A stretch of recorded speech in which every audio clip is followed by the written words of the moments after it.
In November 2023, I released an early beta for my game, and it didn't take long for speedrunners to completely destroy it. Take this level. On average, it takes players 5 to 10 minutes to beat, and speedrunners have managed to beat it in 11 seconds. Or this level. I made this game, and I can get a time of 38 seconds, and yet speedrunners have found a way to beat it in half that. How are they doing this? I've been spending the last year observing what speedrunners are doing to completely destroy my game. But instead of patching their shortcuts, fixing their mechanic exploits, and nerfing all their speedrunning tech, I've been embracing it.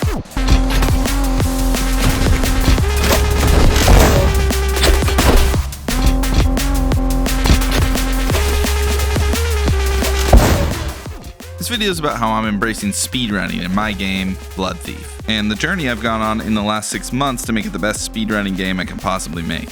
In this time period, I've learned so much about game design that makes a game more speedrunnable, and I've also added a ton of features that I'm hoping will incentivize speedrunning, particularly one feature that I've been keeping hidden up until now that I'm really excited to reveal. More on that later, and today, the official demo is finally available on Steam. Alright, let's jump in.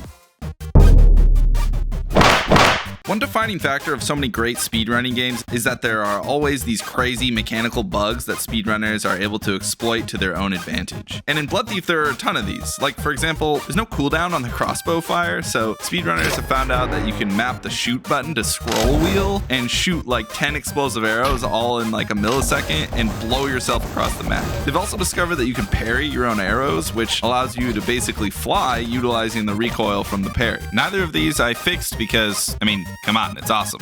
And about 4 months after that initial playtest, I released a new mechanic that completely revolutionized Bloodthief speedrunning, the seemingly innocuous ledge climb. Before this release, if you fell short of a ledge, you'd just fall to your death, which playtesters made sure to tell me was freaking infuriating. So I made it so if you fall short of a ledge, you just climb up it. But because I wanted every new mechanic to have a speedrunning twist, I made it so if you jump as your character is climbing up the ledge, you'll vault over it, thus giving you a forward boost that is good for both overcoming obstacles and preserving your speed. The speed at which you vault forward is determined by how fast you were going before you hit the ledge. What speedrunners discovered was that you could initiate a ground slam right in front of a ledge, which instantly gave you a ton of downward speed. And if you initiate a ledge climb while in the middle of a ground slam, all that downward speed will get transferred to useful forward speed. And thus, the slam vault was born. And it's a great example of how if a bug is fun, I'm not fixing it. When I discovered it myself, I even tweaked the code a bit to make it more consistent and added a cool sound effect that plays when you pull it off to make it feel extra cool. But not all speedrunning tech is created equal. I want to talk about a classic piece of advanced tech, what runners have referred to as C-sliding.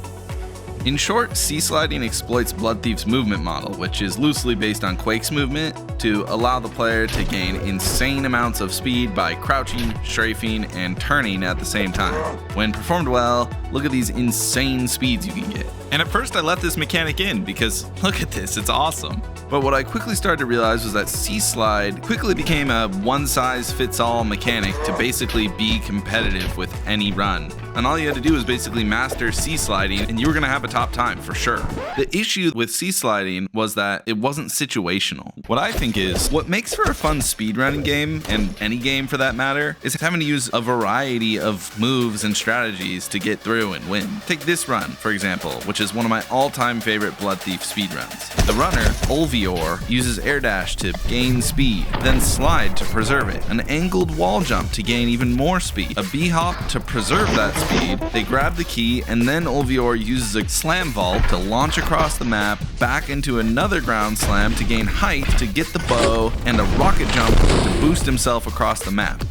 That is dynamic as hell. And the reason this run is so interesting is that all the tech this runner used is extremely situational. You can't air dash without an enemy, you can't slide without blood, you can't wall jump without a wall, you can't bunny hop unless you have speed and a large straightaway, you can't ledge vault without a ledge, and you can't rocket jump unless you have explosive arrows. C-slide was this one-size-fits-all piece of tech that worked everywhere. And if it existed today, you would never see runs like this.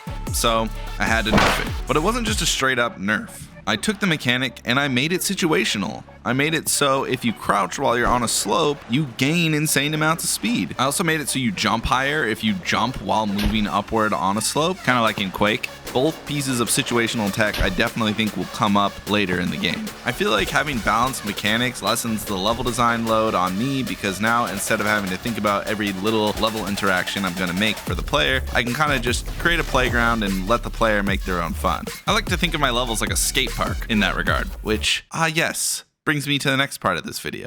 Treating my levels like a skate park.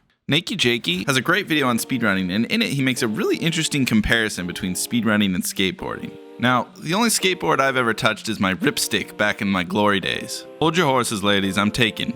But I have played a ton of Skate, the video game. In fact, it's one of my all-time favorite games. And I think one of the things I love most about Skate is also a big part of the fun of speedrunning, and that is finding lines. In Bloodthief, going out of bounds is a huge part of speedrunning, like this route here. Out of bounds skips like this are all over the place in Bloodthief because you have this insane player controller that can basically fly. If I got rid of this route just because it was out of bounds, I think that would be a huge mistake, because like in Skate, it's super fun to try to sniff out these routes and try to pull them off. And also like in Skate, almost all the best lines are definitely not intended by the developer. The only problem is it's an incredibly jank experience going out of bounds and like seeing the end of the skybox and all that. Since these skips are so objectively cool, I wanted to essentially make them part of the game. So I basically moved the boundary back in these levels and made these skips inbounds. So this particular map went from this to this, and now it's one of my favorite parts of this level.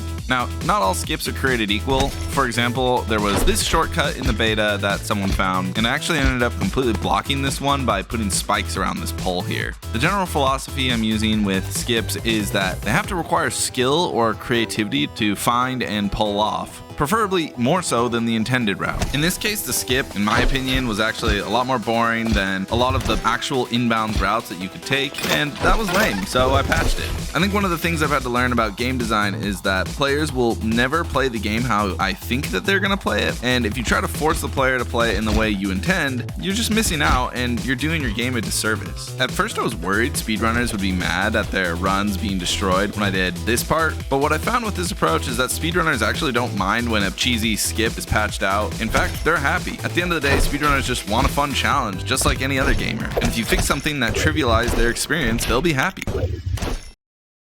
So this type of gameplay here, this is fun. It's creative, frenetic, challenging, but the problem is speedrunners are such a small percentage of players. What I found watching playtesters is that a lot of players were playing Bloodthief like this. This kind of sucks, to be honest. The truth of the matter is Bloodthief is at its most fun when you're trying to go fast and shoot for top times. In other words, playing like a speedrunner. And just to be clear, this isn't a skill issue. Of course, most players are going to start out playing a lot like this. What I've observed is that a lot of players will play it safe and take the path of least resistance. I'm in this bucket, by the way. I find myself being this type of gamer all the time. So how do I push players to take risks, push themselves to be better, and go out of their comfort zone? How do we incentivize people to play like speedrunners? One popular way is with force. No, not that type of force. What I mean is with games like Mullet Mad Jack, where you literally die if you go too slow. Or more recently with Cruel, where there's a roaring fire that's constantly chasing you. I'm hesitant to use a strategy like this though, because I want players to also have the opportunity to slow down, explore, and find secrets. I'm stealing from this video made by H-Bomber Guy and this idea that he calls play conditioning. In his video on Bloodborne, he talks about how Bloodborne flipped the script on the Souls game formula and forced you to play in the fun way. And I'm trying to do this in different ways with Bloodthief. One way I'm doing this is with enemies. I programmed the base enemy to basically time their attack perfectly so it's like impossible to hit them while you're stationary. You will basically always lose this battle. But if you're moving towards them, the timing is like a billion times more forgiving, incentivizing movement. Same goes for the archers. When you're moving right at them, you might as well be fighting a bunch of abusive dekitches. But move quickly and erratically, and their aim might as well be, I don't know, I don't have a joke for this one. Let's just say your mom. Another one of my attempts at play conditioning is with the blood bar, which is slowly trickling down. I'm trying to reward aggressive play by ensuring that so long as you're playing fast and aggressive, you're always going to have enough blood to do the moves you want to do. And since blood also serves as extra health, the game is going to be more forgiving when you're playing more aggressive and getting more blood. But if you're going slow, then you're always going to be one hit away from death, and you're not going to have as many moves at your disposal. Again, the thing that I'm trying to do is make it so the dominant strategy in my game is also the fun way of playing my game. Now, going fast isn't the only way to have fun in Bloodthief. As I showed off in the beginning of the video, there's an element of speedrunning that is super creative and more about finding secrets and shortcuts. I try to condition the player to look for these by throwing them a few softballs. One thing I found myself doing is making inverse shortcuts, where I'll make something that really is the intended route, but I try to make it look like a shortcut, like this section of the map here. When I first made it, it was just a big ledge, and you had to air dash this guy to get up to it. But I ended up putting this little staircase right here, and now when the player is air dashing up here, they're being a rebel that's too cool to take the stairs. I think this kind of stuff not only makes the player feel cooler in the moment and lets them forge their own path, but it's also subliminally teaching the player you can skip stuff, you can find shortcuts, and you can generally do things how you want to do them. You don't just have to follow the strict path all the time. So play conditioning is cool and discreet, but there's another more in-your-face way to get the player to play the game the fun way, and that's just reward them for playing in the fun way. A classic way to do this is with something like a style meter, like in Hotline Miami or ULTRAKILL, but since Bloodthief is a game about going fast, I figure the best way to reward speed is with medals for beating a level fast. I implemented a medal system where the highest possible medal was a hex medal, and the worst medal was the loathsome dung medal. My hope is that by calling it a dung medal, I essentially shame people into shooting for a better time. Is shame a good motivator? Well, I asked my therapist friend, and looks like it is. Thank you for your expert input. I wanted it to be super satisfying when you got a new medal, so I used Godot's animation player to make the new medal explode in. Right now the dung medal just plays the same sound that all the other medals make, which is obviously a missed opportunity to shame the player further. So let me know in the comments what you think the sound effect should be. The trick with medals is to make them hard enough that they are challenging and don't feel trivial to get, but aren't so out of reach that the player doesn't feel like they stand a chance at getting them. Funny enough, pretty much without fail, I have set the medal times to be too challenging on every single level, and I almost always have to tone them down once playtesters get to it. Do you know how easy this is for me? Do you have any fucking idea how easy this is? This is a fucking joke. I'm just kidding, but seriously, the medals are a lot more accessible now, and for those who still want that extreme challenge, I added a secret medal to the game that is only visible once you unlock it. The God Killer medal, which you'll get when you beat my time. Good luck getting that one. I tried to incentivize engaging with the medal system by making certain medals early on also give you a special item, like this medal here, which gives you a nice sword. I'm this type of player, by the way. Like, I probably wouldn't go for medals normally unless there was some sort of extrinsic reward that I would get for it. So this is for players like me. I also made this player leveling system, which right now I'm essentially using to gate certain maps until you get a certain amount of medals. I think this is going to be unpopular with some players, but that's an easy fix. Just get good. I think the biggest reason why speedrunning doesn't interest a lot of people is because it's just so freaking punishing for your mistakes. One obvious way to combat this is to just have shorter levels. I've made it so most of Bloodthief's levels can be beaten in under a minute, so anyone that is going for a top time only has a small restart loop in the event that they made a mistake. Also, restarting in Bloodthief has no loading screen, and it's pretty much instant, so there's never a gap in play when you do have to restart. One thing has bothered me for a long time with respect to mistakes in Bloodthief. Let me give you an example. You're going for a hex medal. You're about a minute into the level, and so far you're having a perfect run, but then you made a mistake. Now you have a decision to make. Do I keep going, or do I start over? Is my run ruined, or is there still room for me to try to salvage it? If you do try to salvage it, you might go all the way to the end of the level, get to the end level screen, only to find out, yeah, I should have just restarted all the way back there. That sucks. This problem extends across the whole run, in fact. At any given point in the run, you have no idea if you're actually on track to a new best time or not. Speedrunners have a third-party solution to this with LiveSplit. LiveSplit is basically the canonical speedrunning software for tracking if your current run is on track for a personal best. In the middle of your run, when you get to a particular checkpoint that you want to split, you have to remember to press the split button and mark your split, which in a game like Bloodthief, where every millisecond counts, really freaking sucks. But LiveSplit has a fourth-party solution, which is the auto splitter. Auto splitters are exactly what they sound like. They know information about the game and automatically record your splits for you when you get to a specific checkpoint. For it to work, some altruistic speedrunner with a ton of technical knowledge actually has to do some memory analysis for the game and basically set up a configuration so LiveSplit knows what the checkpoints are and automatically marks them when they happen in game. Then that techie person shares that configuration with all the other speedrunners, and okay, now everyone can use LiveSplit with the game. And yes, one altruistic person did do this for Bloodthief. Nudie. So the super hardcore dedicated folks have LiveSplit, but if you don't happen to know about this or you don't care to set it up, you're kind of just screwed and you're stuck with the objectively inferior experience of just having to guess how your run is going. That is until now. After months of keeping it a secret, I have finally added one of the most requested features to Bloodthief. Ghosts. No, not this type of ghost. This type of ghost, where you race the ghost of your personal best run. I'm thinking that ghosts are gonna completely make this problem go away. With ghosts, at any point in your run, you know if you're ahead of your prior personal best or not. So when you inevitably make a mistake, you know if it's worth restarting or not. You always know if you're on track, and you don't have this massive gap between the mistake and the consequence of that mistake. Plus, racing in real time and catching up with your own ghost is just gonna be fun. All I needed to do was figure out how to implement it. I started out by adding a piece of code that basically just tracks my global position and the game timer value every physics tick and adds it to a big list. Then when the player gets to the end level screen, that big list gets saved to a file. This is what that file looks like. Each row is basically just the timestamp, a pipe, and the global position that the player was in. Oh, I also repeat the word vector3 10 billion times, which is the type of thing that would make John Carmack shed a tear. But as will.i.am once said, great coders are today's rock stars. So being the rock star that I am,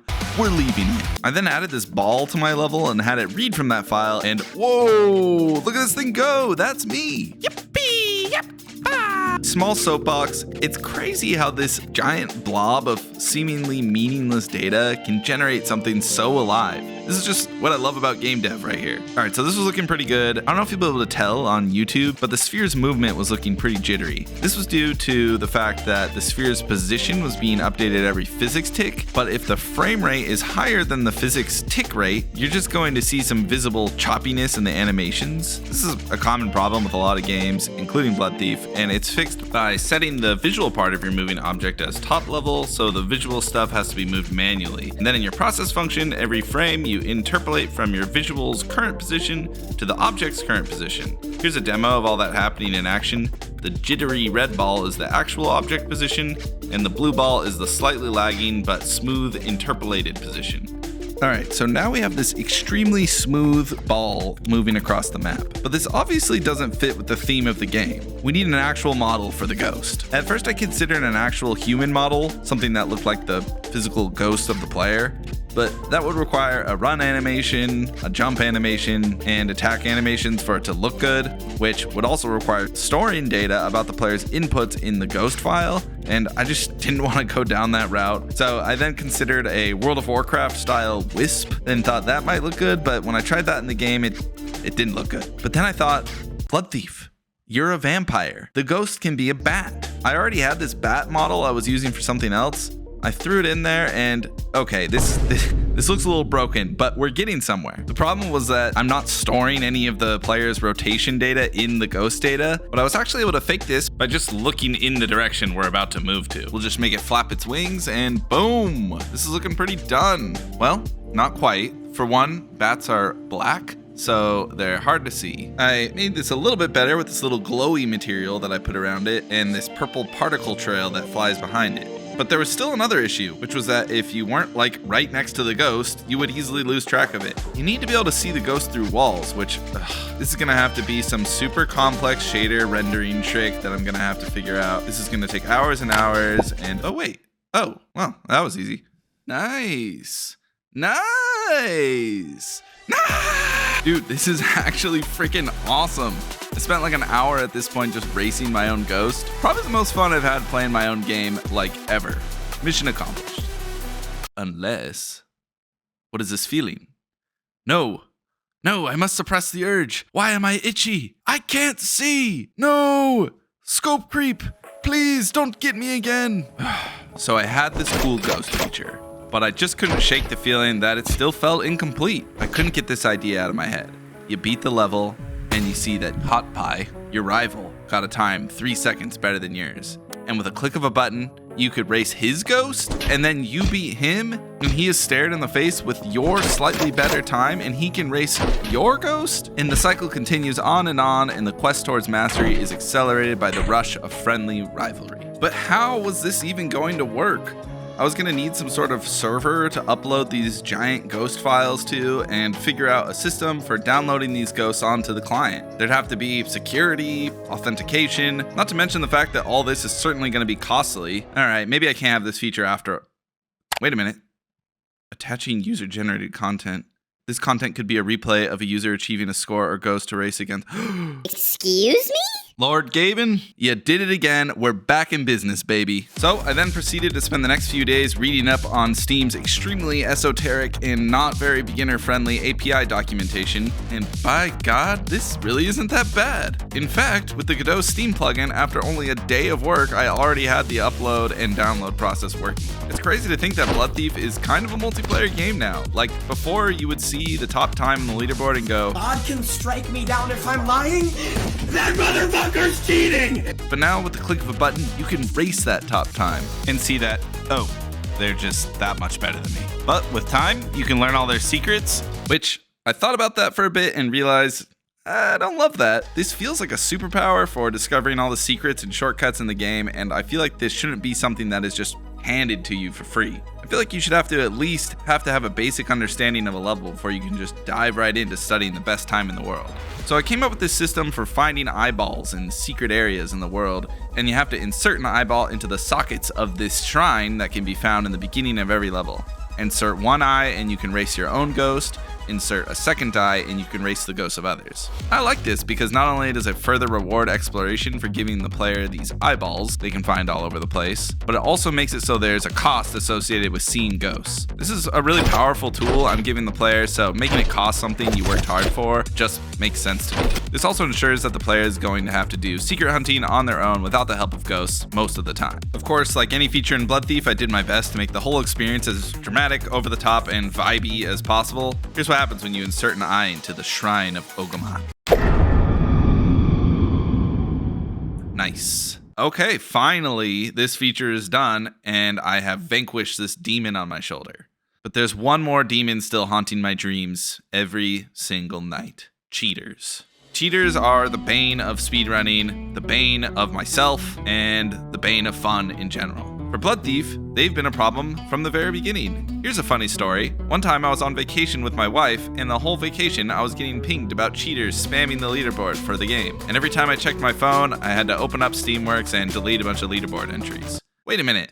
That story wasn't funny at all. But anyway, that experience led me down the path of trying to write some leaderboard code that's not so freaking easy to cheat. One of the most common ways people cheat is by using something called Cheat Engine. Basically, what Cheat Engine can do is read the memory addresses that your game is using and tell you the value being stored at those memory addresses, like, for example, the current value of the game timer. Cheat Engine allows you to then go boop and just, change that value to, let's say, boobies written in numbers, or 6969, or the classic, just a time small enough to put you at the top of the leaderboard. The most basic form of anti-cheat that honestly every game should be doing is just not store the game time in some consistent, easy to find place in memory. Instead, you get the game time, you pass it through some sort of obfuscation algorithm, and then you store that in memory. Then it just looks like any of the other 10 bazillion numbers that are being changed in memory every frame. But unfortunately, cheaters gonna cheat, and there are ways to get around this, which I'm not gonna talk about, mainly because I don't want to teach thousands of YouTube viewers how to cheat at my game and ruin all my future vacations. I will say this, my current anti-cheat measures, which range from standard methods like time obfuscation to the absolutely absurd other stuff, are actually keeping cheaters at bay right now.